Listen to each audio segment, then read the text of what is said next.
Ibu-ibu persekutuan kaum wanita Gereja Kibait, selamat berjumpa lewat media Suara Perempuan edisi Juni 2024. Pembacaan kita saat ini terambil dalam surat Efesus pasal 4 ayat 13 sampai ayat 16.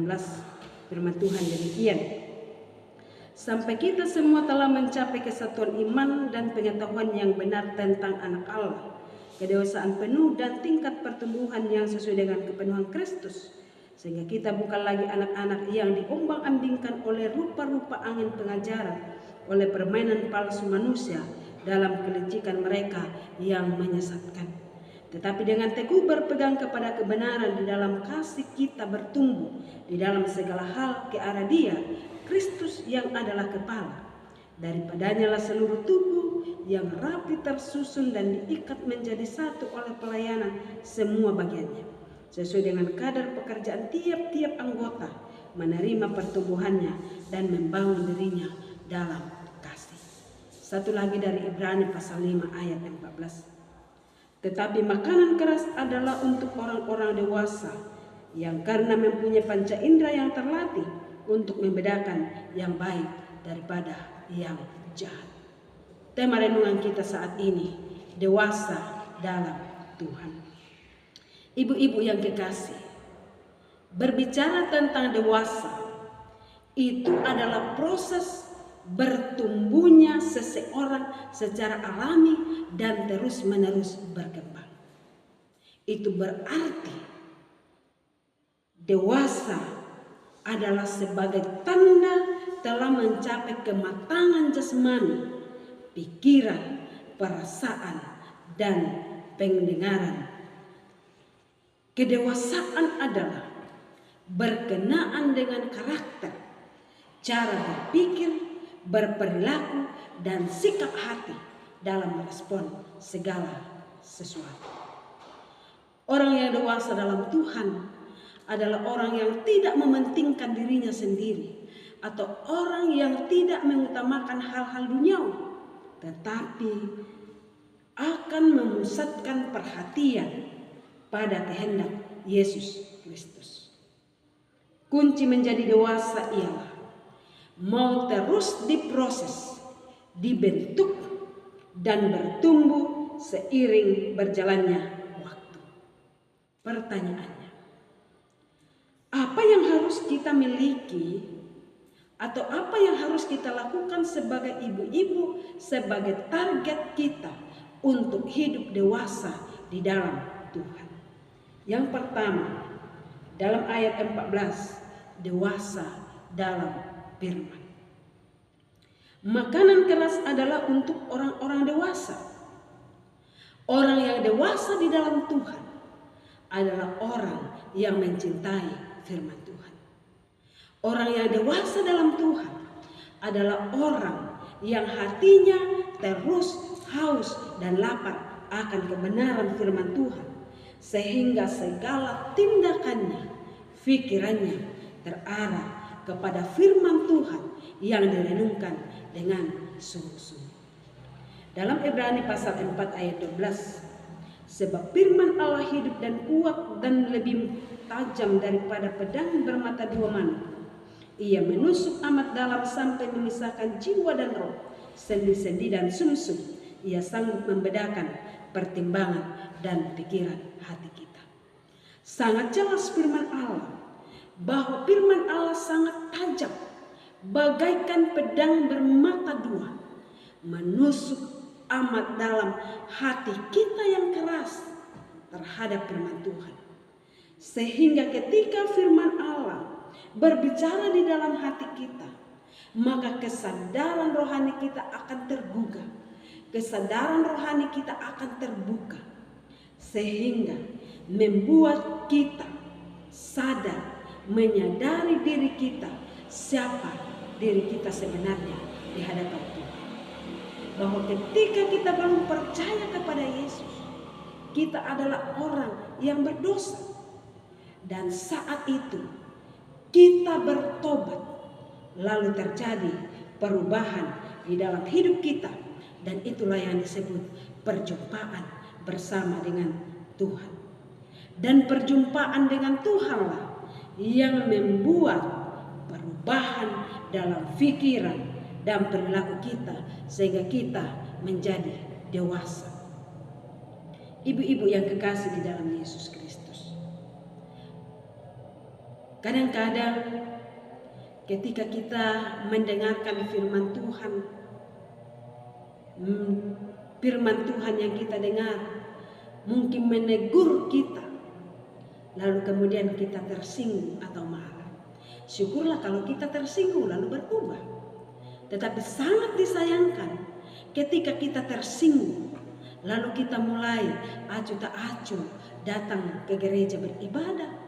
Kita mulai menjauhkan diri dari persekutuan yang kita bentuk dan kita bina. Dan ketika kita melakukan itu berarti kita tidak dewasa, tetapi kita hidup dalam kekanak-kanakan. Ibu-ibu yang kekasih, firman Tuhan menjadi tolak ukur. Firman Tuhan menjadi penuntun bagi kita. Sejauh mana pengiringan kita kepada Tuhan. Karena itu, sudahkah kita setia merenungkan firman Tuhan? Dan ketika kita sudah setia merenungkan firman Tuhan, sudahkah kita melakukannya? Karena firman Tuhan adalah makanan rohani bagi kita yang akan membuat kita bertumbuh dewasa di dalam Tuhan. Yang kedua, memiliki iman yang kokoh. Ibu-ibu yang kekasih, tidak dapat dipungkiri bahwa dalam perjalanan kehidupan kita ada banyak persoalan, ada banyak pergumulan yang kita hadapi dan alami. Bahkan keadaan terpuruk sekalipun selalu mengitari kehidupan kita. Namun ketika kita hidup dewasa di dalam Tuhan, maka kita mampu menghadapi. Mengapa? Karena kita memiliki iman yang kuat atau iman yang kokoh. Iman yang kokoh akan membuat kita kuat bertahan menghadapi tantangan dan terus fokus kepada Tuhan.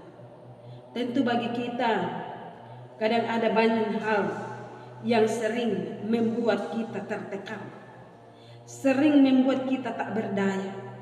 Mungkin persoalan keluarga, mungkin persoalan ekonomi, mungkin persoalan anak-anak dalam pergaulan lingkungan yang bebas, mungkin dalam pekerjaan, mungkin pelayanan dan sebagainya. Dan perlu kita pahami bahwa dalam menghadapi semuanya itu, kita sedang diproses, kita sedang diuji sejauh mana iman kita dalam menghadapi semuanya itu. Kalau kita melihat dalam Markus pasal 5:21, di situ ada seorang wanita yang sudah 12 tahun mengalami pendarahan. Namun dengan iman, dikatakan bahwa di tengah orang banyak ia mendekati Yesus dari belakang dan menjamah jubahnya. Sebab katanya, asalku jamah saja jubahnya, aku akan sembuh. Luar biasa iman yang dimiliki oleh ibu ini. Dan saya yakin kita semua rindu mengalami hal yang sama yang dimiliki oleh ibu ini. Oleh sebab itu, mari miliki iman yang kokoh, miliki iman yang kuat, tidak peduli apapun yang sedang terjadi, karena kita percaya bahwa ketika kita beriman kepada Tuhan, maka kita akan tampil sebagai seorang wanita, yaitu dewasa di dalam iman. Yang ketiga, memiliki kesetiaan di dalam melayani. Memiliki kesetiaan dalam melayani. Ada seorang penulis mengatakan, salah satu karakter yang tidak mudah ditemukan dalam diri seseorang adalah kesetiaan. Dan ada sebuah pepatah yang berkata, mencari orang yang pintar, mencari orang yang berpengalaman, bahkan Mencari orang yang memiliki banyak keahlian itu sangat mudah dan gampang. Tetapi mencari orang yang setia tidaklah mudah dan gampang. Kadang-kadang ada orang yang mau setia melakukan sesuatu apabila ada imbalan atau upah yang akan diterimanya. Ibu-ibu yang kekasih di dalam Yesus Kristus, perlu kita paham bahwa sejak kita percaya dan menerima Yesus Kristus sebagai Tuhan dan Juru Selamat kita, maka saat itulah kita diberikan kemampuan-kemampuan rohani yang kita gunakan dalam melayani Tuhan.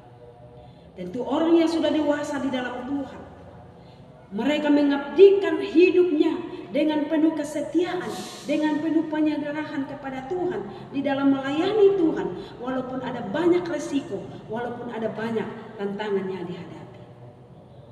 Tetapi ada banyak orang yang juga melibatkan diri dalam melayani Tuhan, namun memiliki motivasi yang salah. Mereka melayani hanya ingin pamer. Mereka melayani hanya ingin menonjolkan diri supaya dilihat orang, si A itu adalah sangat top. Atau mereka hanya memiliki supaya mereka mendapat jempolan atau sanjungan belaka. Dan inilah kenyataan hidup.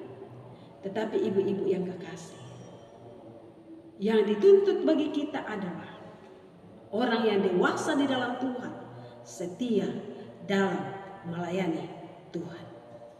Kiranya kita semua yang diberikan kemampuan oleh Allah, mari kita gunakan untuk melayani Tuhan. Sehingga dengan demikian ketika Yesus datang nanti mendapati kita orang yang setia, maka berbahagialah kita. Tuhan memberkati kita dengan firman-Nya. Amin.